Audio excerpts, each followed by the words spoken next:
அனைவருக்கும் வணக்கம். இப்போ நம்ம இன்னைக்கு நம்ம மனம் சார்ந்த ஒரு பயிற்சியை பார்க்க போகிறோம். இப்போ எல்லாரும் நம்ம இந்த 7 நாட்கள் இந்த ஆசீவக பிரம்மச்சரியம் இது நம்ம கடைபிடிப்போம்.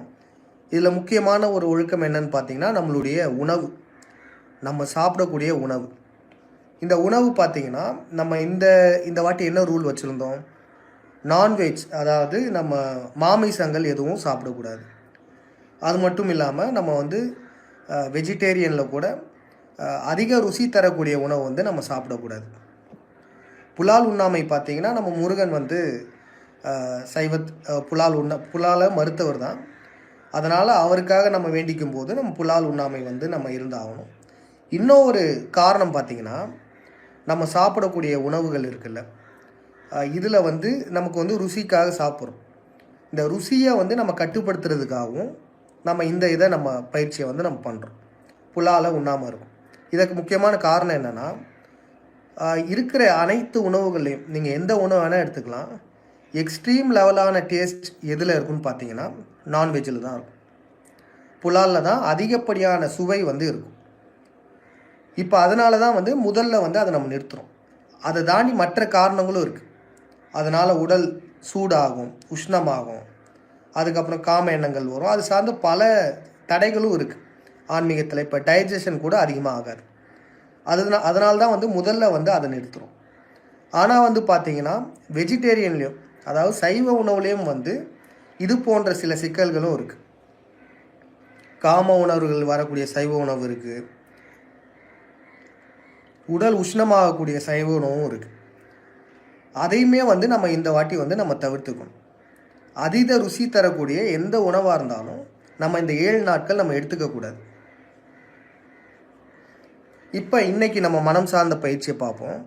என்னென்னா, இப்போ இந்த 7 நாட்கள் நீங்கள் உணவு கட்டுப்பாட்டில் இருப்பீங்கள்ல, இருக்கும்போது உங்கள் மனமானது என்ன சொல்லும், பழையபடி உணவு சாப்பிட சொல்லும். ஏற்கனவே நீங்கள் நொறுக்கு தீனி, இந்த ஜங்க் ஃபுட்லாம் சாப்பிட்ருப்பீங்க. அதேமாதிரி ருசியான உணவை நீங்கள் சாப்பிடுவீங்க. அதெல்லாம் திருப்பி சாப்பிட சொல்லும். அது எப்படி பண்ணுன்னா, நம்ம மனமானது ஒரு ஆர்டிஃபிஷியலாக, அதாவது ஒரு மாயை போன்று, ஒரு இல்லாத ஒன்றுன்னு வச்சுக்கோங்களேன், ஒரு ஆர்டிஃபிஷியலான ஒரு பசியை உருவாக்கும். நம்மளை அதை சாப்பிட வைக்கிறதுக்காக ஒரு செயற்கையான பசியை தூண்டும். நம்ம என்ன நினச்சிப்போனா, நமக்கு பசிக்குது, அப்போ நம்ம அதை போய் சாப்பிட்ணும் அப்படின்னு சொல்லி நம்ம சாப்பிட்றோம். இப்போ எடுத்துக்காட்டுக்கு பாருங்கள், காலையில் ஒரு டிஃபனோட யாரும் வடை சாப்பிட்றாங்கன்னு வச்சுக்கோங்களேன். தினமும் சாப்பிட்டுட்ருக்காங்க. இந்த 7 நாள் பயிற்சியில் நம்ம அதை வடையை சாப்பிடக்கூடாது அப்படின்னு முடிவு எடுத்திருக்காங்க. ஆனால் நம்ம மனமானது என்ன பண்ணுன்னா, அந்த வடை சாப்பிடக்கூடிய அந்த நேரத்தில் நமக்கு பசியை தூண்டும். நம்ம என்ன நினைப்போம், நமக்கு பசிக்குதுன்னு சொல்லிட்டு நம்ம அந்த வடையை சாப்பிட நினைப்போம். ஆனால் அதான் கிடையாது. இது ஒரு செயற்கையான பசி. நம்ம உடல் ரீதியான பசிக்கும் மனம் ரீதியான பசிக்கும் வேறுபாடை நம்ம தெரிஞ்சுக்கணும். மனம் அதுக்கு தேவையானது கிடைக்கலன்னா ஒரு மாயையான ஒன்றை உருவாக்கும், ஒரு செயற்கையான பசியை உருவாக்கும். இப்போ டீயில் அடிக்டாக இருப்பாங்க நிறைய பேர். அதை சாப்பிட தூண்டுனா மனசு எப்படின்னா, டைரெக்டாக நீ டீ சாப்பிடுன்னு சொல்லாது. அதை பார்த்த உடனே ஒரு பசியை தூண்டும். நம்ம என்ன நினைப்போன்னா, ஓகே பசிக்குது, அப்போ நம்ம அதை சாப்பிட்லான்னு சொல்லி அந்த டீயை அருந்துவோம். அப்போ இந்த இடத்துல நம்ம என்ன கவனிச்சுக்கணுன்னா, இன்றைக்கி நீங்கள் இதை கவனித்து பாருங்கள். ஏன்னா நம்ம உணவு கட்டுப்பாடில் இருக்கோம், நமக்கு இது சுலபமாக நமக்கு தெரியும்.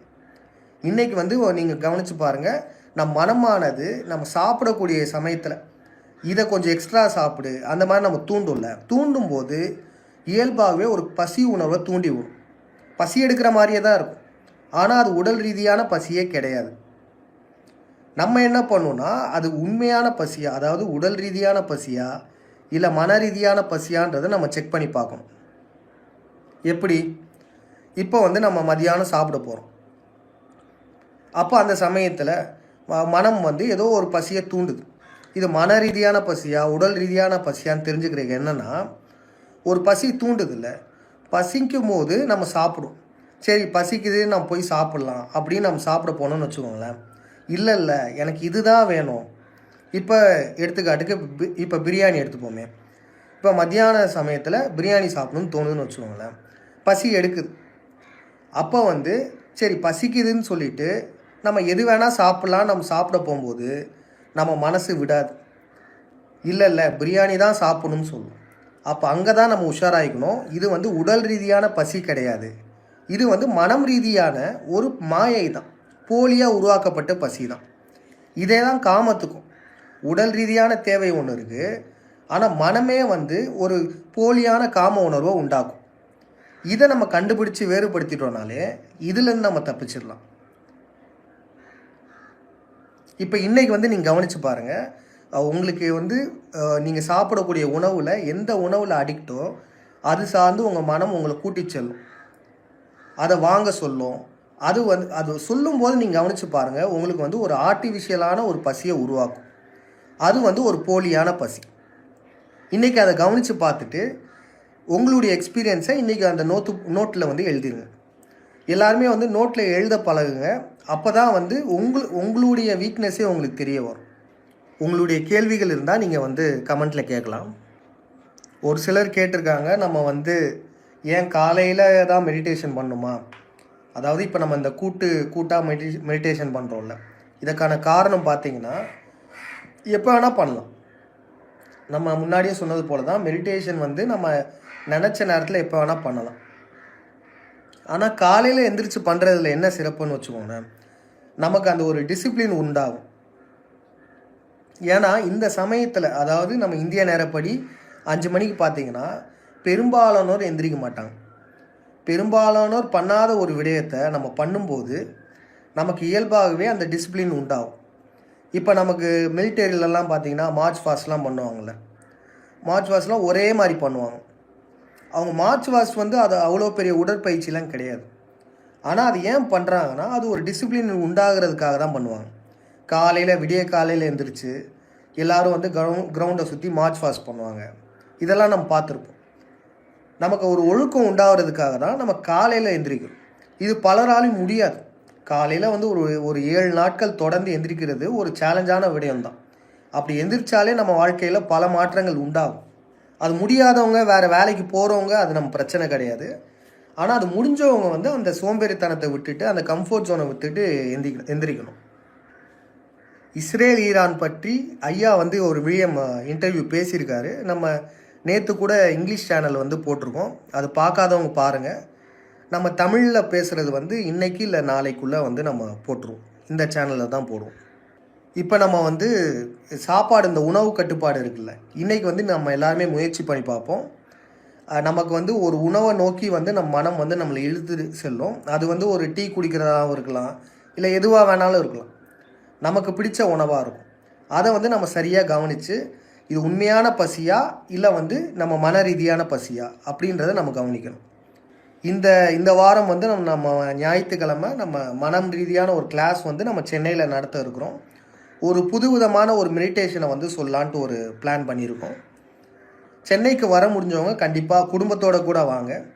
ஏன்னா நம்ம அந்த கிளாஸை காலையில் முடிச்சுட்டு நம்ம வந்து ஒரு முருகன் கோயிலுக்கு போயிட்டு நம்ம காவடி வேல்லாம் அழகு குத்திட்டு நம்ம முருகன் கோயிலுக்கு போகலான்னு ஒரு பிளானு. நம்ம ஐயாவும் வர போகிறாரு. அதனால் நம்ம சென்னைக்கு வர விரும்புகிறவங்க நிச்சயமாக வாங்க, குடும்பத்தோடு வாங்க. ஒருத்தர் மட்டும் கட்டணம் செலுத்தினா போதும், 250 ரூபா செலுத்தணும். பெண்கள் மற்றும் குழந்தைகளுக்கு வந்து கட்டணம் தேவையில்லை, இலவசமாகவே வரலாம். வேறு எதுவும் சந்தேகங்கள் இருந்தால் கேளுங்க, நம்ம நாளைக்கு கூட அந்த சந்தேகங்களை வந்து தீர்த்துடலாம். சென்னையில் இடம் எங்கேன்னு கேட்டிருக்கீங்க, அது கூடிய சீக்கிரம் வந்து நம்ம வெள்ளிக்கிழமை அந்த சமயத்தில் நம்ம சொல்லுவோம். இப்போதைக்கு வந்து திருப்போரூர் முருகன் கோயில் வந்து நம்ம இப்போதைக்கு திட்டம் போட்டிருக்கோம். ஆனால் வேறு எதுவாக கூட நம்ம மாற்றலாம். பட்டு நம்ம வியாழக்கிழமை வெள்ளிக்கிழமைக்குள்ளே நம்ம ஃபைனலைஸ் பண்ணிடுவோம். நீங்கள் அந்த குழுவில் இணைஞ்சிட்டிங்கன்னா அதில் தகவல்லாம் வந்துடும். அது இறை வழிபாடு மற்றும் தவம், இது ரெண்டுக்கும் உள்ள டிஃப்ரென்ஸ் வந்து கேட்டிருந்துருக்காரு. இதை மட்டும் நம்ம சொல்லி இதோட முடிச்சுக்கலாம். அதாவது நம்ம ப்ரேயர், கடவுள்கிட்ட வந்து இறை வழிபாடு அது பண்ணுறதுக்கும் தவம் பண்ணுறதுக்கும் உள்ள வித்தியாசம் வேறு எதுவும் கிடையாது. தவம்ன்றது வேறு ஒன்றும் இல்லை, நம்ம உடற்பயிற்சி பண்ணுறோம்ல, உடலை பாதுகாக்கிறதுக்கு உடற்பயிற்சி பண்ணுறோம். அதுபோல் தான் மனதுக்கான பயிற்சி தான் தவம். ஆனால் வந்து இப்போ இறை வழிபாடு என்னன்னு பார்த்தீங்கன்னா நம்ம கடவுளுடன் தொடர்பு கொள்வது தான். இதில் பார்த்தீங்கன்னா ஒரு முக்கியமான கேம் ப்ளே பண்ணுறது நம்ம மனமானது தான். நம்ம மனம் நுட்பமாக்கணும்னா இன்னும் நம்ம கடவுளோட நேரடி நம்ம தொடர்பு கிடைக்கும். இன்னமும் வந்து கடவுள்கிட்டேருந்து நமக்கு நேரடியான நமக்கு இப்போ புது புது கண்டுபிடிப்புகள்லாம் இப்போ நம்ம ஐயா கண்டுபிடிக்கிறார்ல, அதெல்லாம் வந்து நம்ம பிரபஞ்சத்திலேருந்து நமக்கு நேரடி வரக்கூடிய தொடர்பு தான். இது நம்ம தவம் ஒழுங்காக செய்யும்போது இது இன்னும் சுலபமாக நமக்கு கிடைக்கும். இறை வழிபாடு நம்ம பண்ணும்போது, பக்தியாக பண்ணும்போது இதுவும் ஒரு டிசிப்ளினை தான் நமக்கு கொடுக்கும்.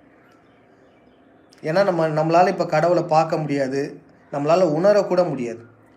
இருந்தாலும் நம்ம தினம் தினம் இறை வழிபாடு பண்ணும்போது நமக்குள்ளே ஒரு ஒழுக்கத்தை உண்டாக்கும், நம்ம தப்பு பண்ண தூண்டாது. இன்றைக்கி இத்துடன் இந்த லைவை வந்து நம்ம முடிச்சுக்கலாம். இன்றைக்கி நாள் 3, இன்னும் நமக்கு 4 நாட்கள் தான் இருக்குது. சரியாக நம்ம சொல்லக்கூடிய அந்த ரூல்ஸை வந்து எல்லோரும் ஃபாலோ பண்ணுங்கள். இதுக்கு முன்னாடி நாள் ஃபாலோ பண்ணலாம் கூட பரவாயில்ல, இனிமேல் கூட இன்னையிலேருந்து நீங்கள் பண்ண ஆரம்பிக்கலாம். நன்றி, வணக்கம்.